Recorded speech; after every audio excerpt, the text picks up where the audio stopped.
Boo. Hello.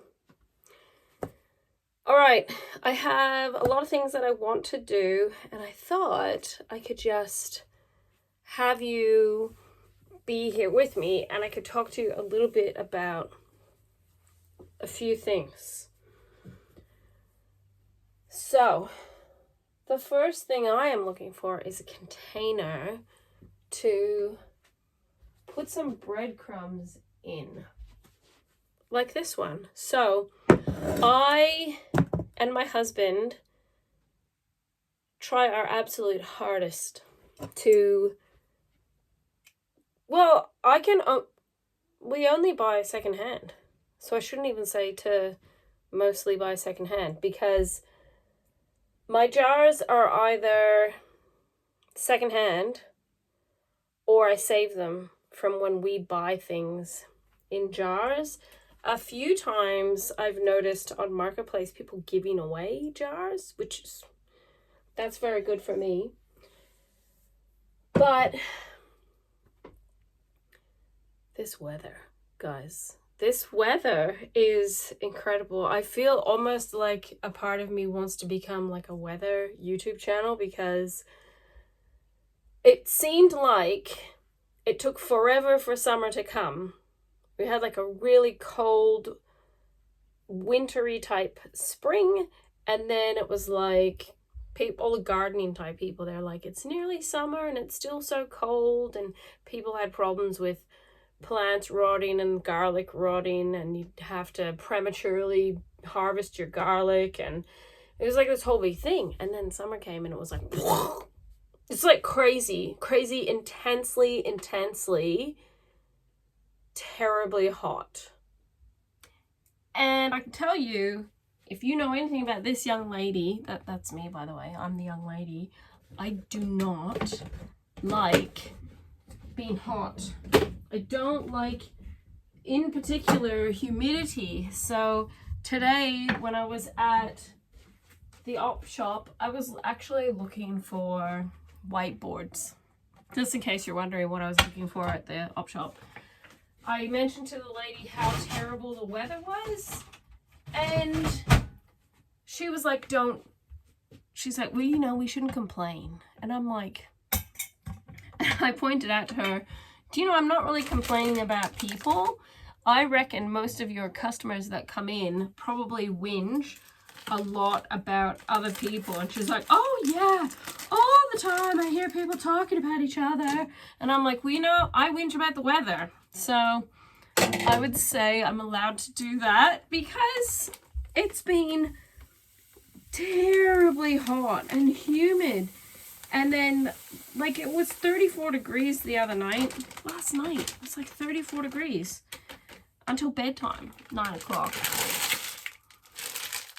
And then the cool change came. First of all, it was like crazy windy.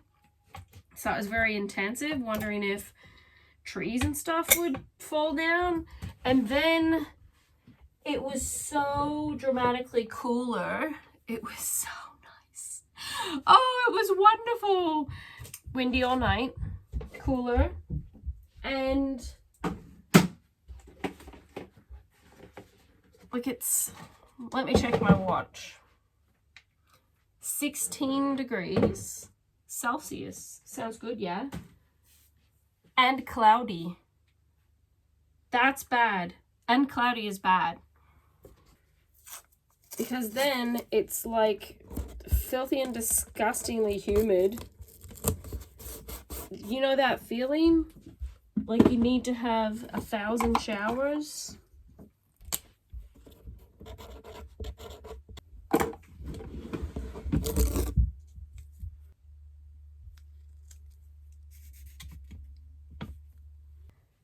Anyhow, that's enough complaining about the weather. But you don't want to keep hearing me complain about the weather. But it is bad.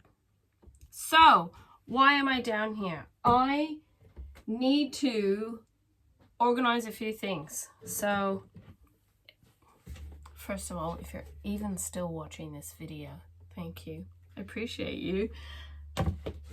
I live in this house And this is a little room that's not tall or high. I'm very short, right? And I can put my flattened palm on the roof. So this is a room that we have downstairs that is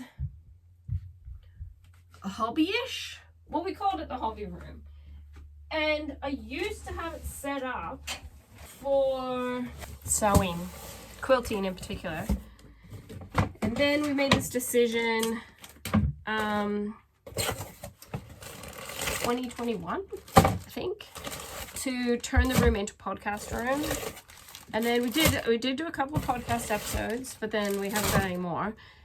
And then we also thought about the fact that we have a very small kitchen, that we need more space for stuff, and we need to be better prepared for what may come. So we wanted to get into things like canning and preserving, and it may look like stockpiling. It really isn't. It's not stockpiling because I have 10 kids.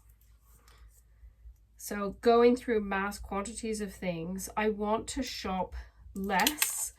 And truly, hand on heart, I watched Andrea Mills' channel for a long time. And I remember when she was talking about, like, she used to be overwhelmed with a lot of stuff. So she wanted to make, like, as many decisions in advance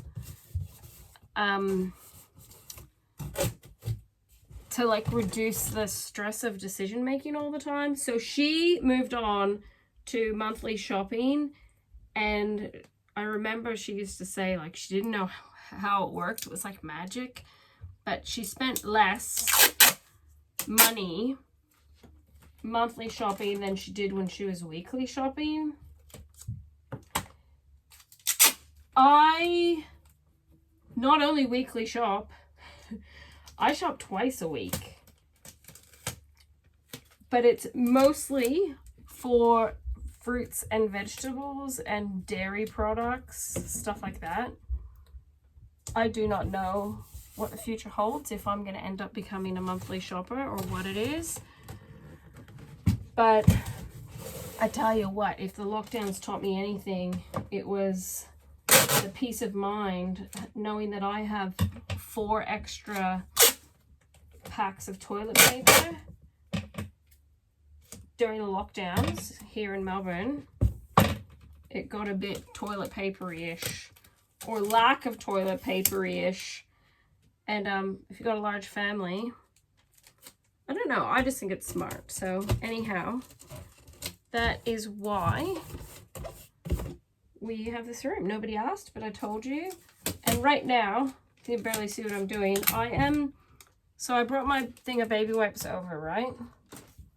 I love being organized and I love streamlining. So this basket is full of baby wipes. It lives up in what we call the little girl's room, but there's a little boy in that room as well. And then for literally months, there were no Kirkland baby wipes, these fellas, available at all. At all. I am consolidating 2 boxes down to 1. Cut this open. Do you guys mind if I put the fan on? The humidity is like a large percentage.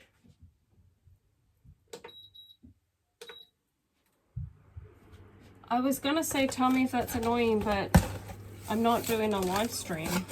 So I opened up the flaps of the other box and I taped them there so that I have more height. And then I can load this with more baby wipes. And I'm not taking up as much room on the shelf down here.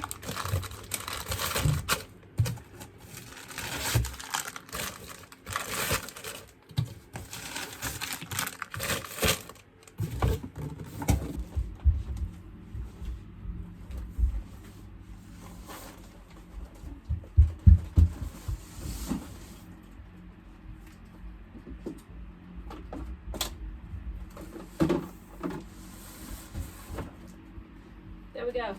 And look, I have this whole space on the shelf available. I saved my containers for when we used to eat a lot of cereal. So this is a container that's spare. Thinking of decluttering. That is a common thing that comes up in the new year.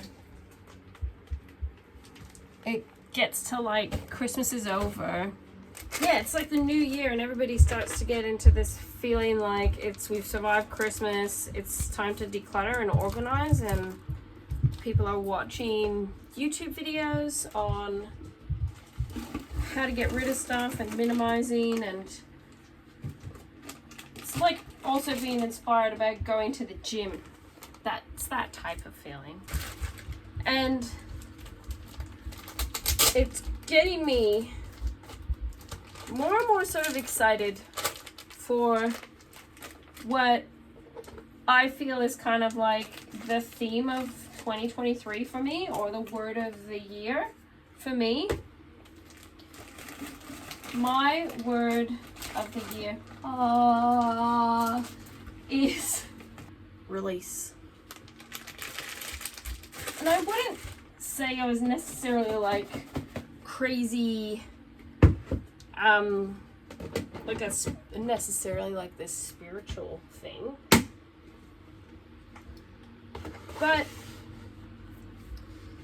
I've really been thinking about it. I've been reflecting. I've been thinking of the years gone by, like from 2020 to now, and like different videos I've been doing, different things that have been coming up and that I've been talking about on my YouTube channel. A lot is to do with like letting go, forgiving other people, forgiving yourself for like mistakes you've made or things you regret, moving on from the past, stepping into the future. For me, it really,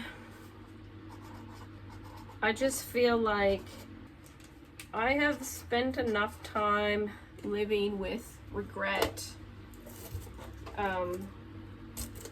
and other things that just they just suck the life out of you, that now I'm like, you know what? Step into the joy. Chase it. Chase it. It's there. You just gotta chase it. Brown sugar. I started having fears that even though the brown sugar was in plastic containers, about like creatures. So why not just use a container that I already have? I still don't have containers for white sugar, raw sugar. I've been looking into sugars lately, guys. I already got all worried about vegetable oils. I don't need to add sugar at the moment.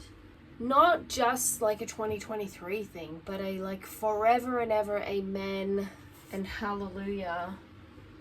Release, letting go, just letting go. And if letting go is hard for you, like you're like, ugh, it's too hard, I'm in too much pain, or it's too difficult, or I can't do it, I've been there. Oh, I've been there. I totally get it. It's time. It's time. If you struggle, first of all, sympathy, 100%, and solidarity, because I get it. Like, totally. I totally understand and get it. But sympathy and telling you that I get it and I understand and all that kind of thing doesn't actually necessarily help people that are out there that are feeling some kind of a prompting to let go. It can just seem so hard and so suffocating and so impossible, but you've got me to tell you that it's worth it. I am making my pile of things that are going to be going upstairs. I literally block my path so that I fall over and break my neck and then take it upstairs so I don't forget. So, release. What does it mean? It means letting go of past regrets, letting go of sadness, anger, resentment, pain, discomfort. And I'm not thinking like, oh, never have another problem with people in my life, or I'll never experience discomfort ever again. I'm not like that naive. But you just get tired of it. Like, it's the same with clutter. So 2023, I have really big plans to just more and more release and letting go of those hard things, but also of stuff, letting go of stuff. And I find it so ironic that I'm talking to you about it in a room that's like, it's got a fair amount of stuff in it, but it sort of looks nice-ish. And not all the things that are in here will be in here forever, because some things are like for cap guns. These obviously will be used up, and well, then they'll want me to buy more so they can still use their cap guns. But things like Christmassy type foods, obviously we eat them, they're gone, and then that's it. But yeah, I've seen a couple videos coming up. I think it's like a time of year thing on YouTube where people are saying, this is my word for the year, these are my goals for the year. I really think, because I've bought a planner, which I have been working on and enjoying, that I think maybe, I mean, we're nearly at the end of January. That's the reality. Maybe I could do a video like talking about the first half of January and then the second half, and then like a monthly recap just to see how I'm progressing and just enjoying my one life. And also the continual process of streamlining the house. I just have this such a strong desire to not hoard anything, not keep anything just because I spent a lot of money on it or it's still cool. Like, I open the box and go, oh, I love that, it's so cool, but then I don't actually do anything with it. That maybe I should just give it away. I really feel like this feeling to want to be more generous outweighs wanting to keep stuff. So I already somewhat have like a 1 in, 1 out policy, or even better, 1 in and more than 1 out. Compromises definitely with the rest of the family, but I will tell you, finally, it's like the day that I've been waiting for. Everybody in the family is really on board with not bringing in more stuff just for the sake of it. So far, I think, like, we have a birthday on the 31st of December, and then we have another birthday on the 11th of January.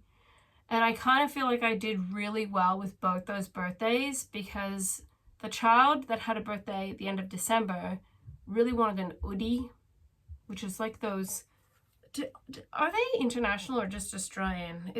I'll have to like insert a photo or something to explain what an Oodie is for those who don't know. I just feel like I've totally moved on from Facebook.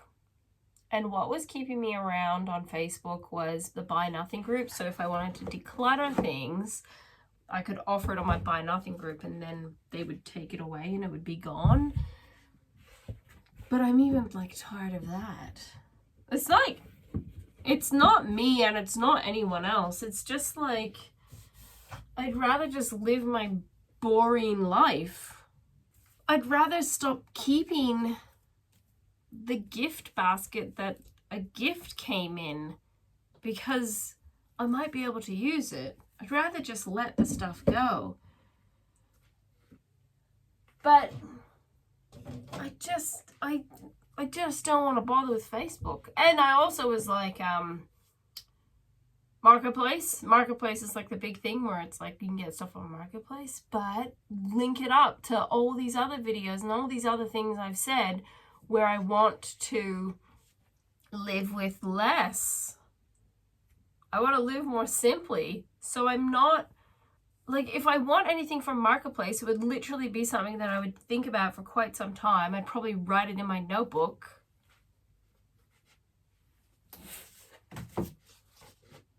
In here, I would write it down, and then I'd go on a desktop computer and I would type in stuff and look for the thing.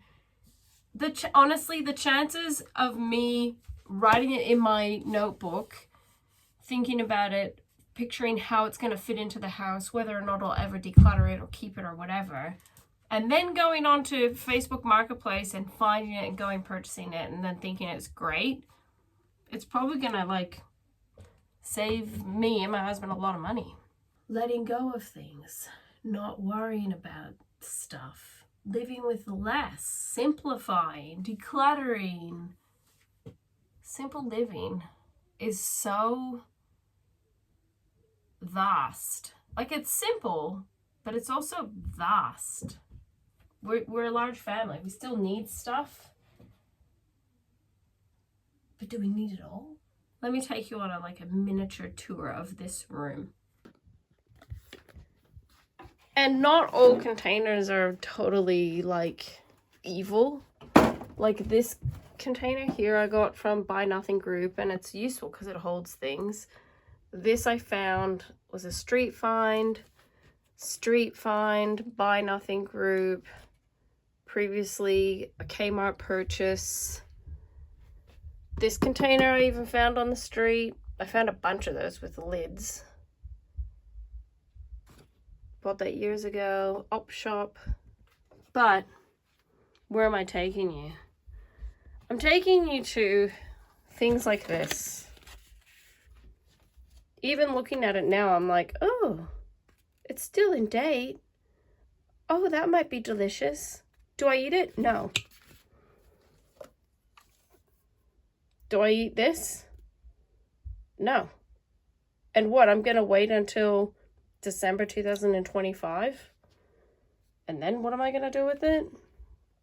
So I'm already like totally motivated just talking to you guys. Don't need to keep all this stuff. And I tell you what, my Buy Nothing group is really so many lovely people on it, and they want stuff.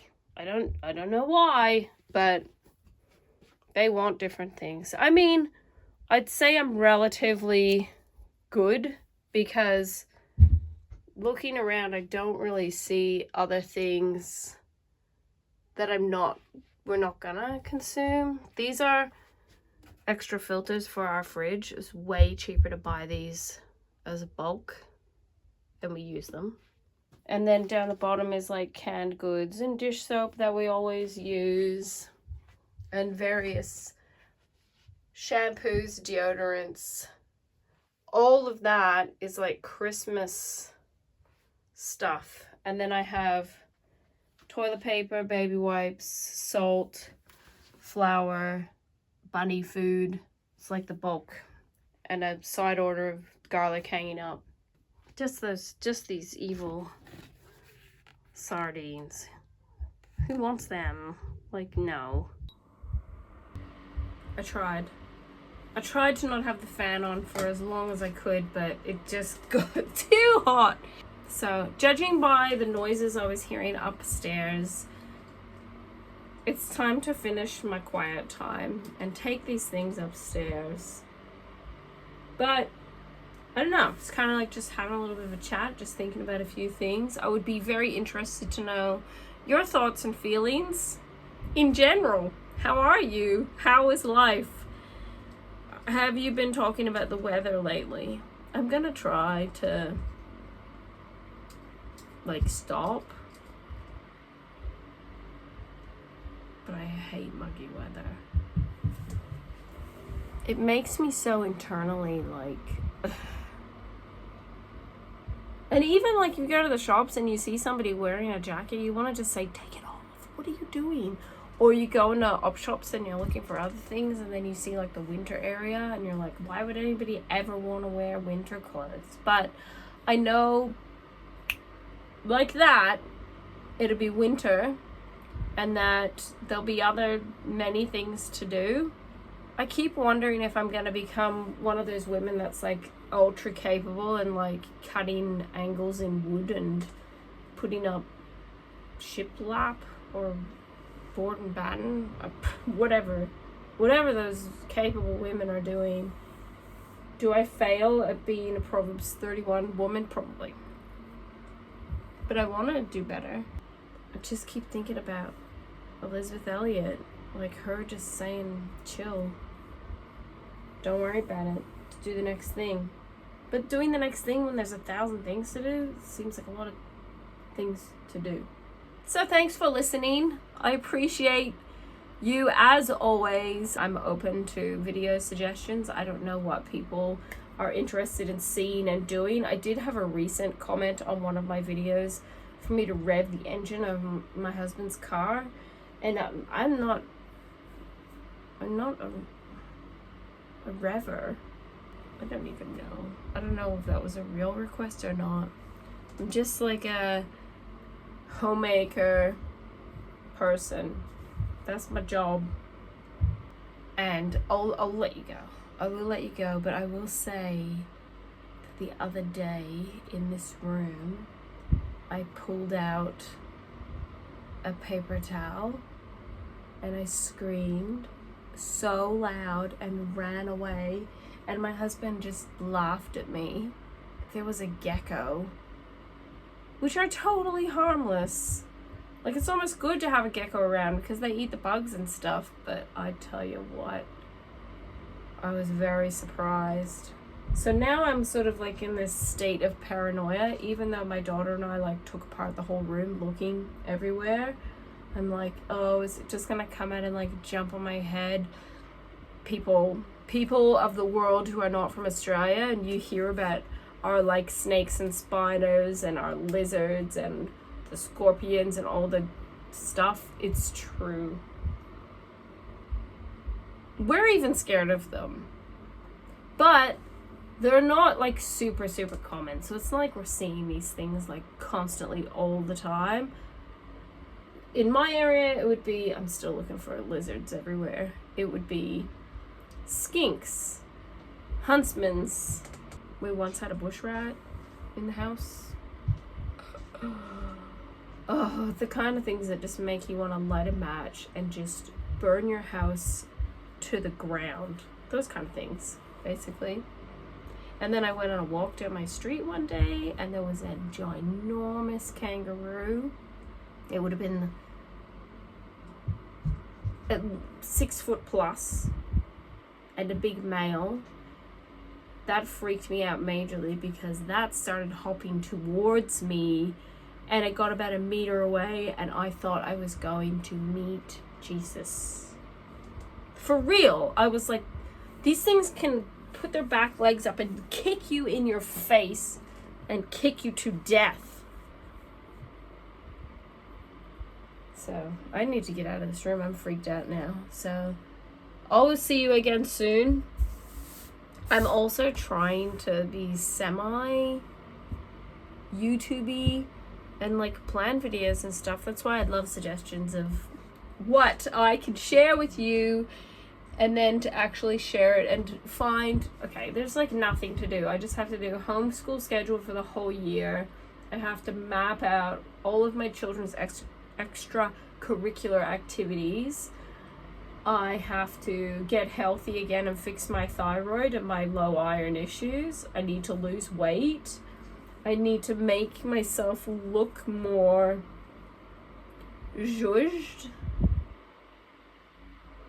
I need to do a full schedule for the entire house and how the house and everything goes. And I need to do like a pantry list and shopping and shop less and declutter. Need to do the house up and clean and organize things. There's a lot to do. And I need to become rich and famous so that my husband can retire and come home and help me do all the things. I also need to do that. But apart from that, oh, and I'm gonna write a book. I'm gonna write a book. Did I tell you? So stay tuned for all those incredible things. And if you have, I don't know, if you've ever seen Andrea Mills, it's really hard. It's lovely to think about her, but it's hard to talk about her, because if you haven't ever heard of Andrea Mills before, I always felt like Andrea and I were like so similar. So she lived in America, I live in Australia, but happily married. She had 9 children, homeschooled, Christians, small home, 1 income, just like so similar. And then she got sick, she didn't really know what, and then she died. I never honestly ever really thought about death very much until Andrea died. I never really thought about that. But what's so inspiring is that she had set up all these systems and certain ways of doing things that, despite the devastating, crushing loss of her being gone, Tom and the kids have been able to continue on with a lot of the things that she set up. I mean, you have to change stuff as well. You have to get new traditions and... But yeah, I never really thought about the possibility that I could actually die young. Gets you thinking a lot about what's important, what you value, what you worry about, what really matters. And I actually want to save for another video talking about my views on death and grief. But that video ain't today. Just finish. Okay, I've sneezed. It's time to go. Have a great afternoon. And I will see you in the next video. Goodbye.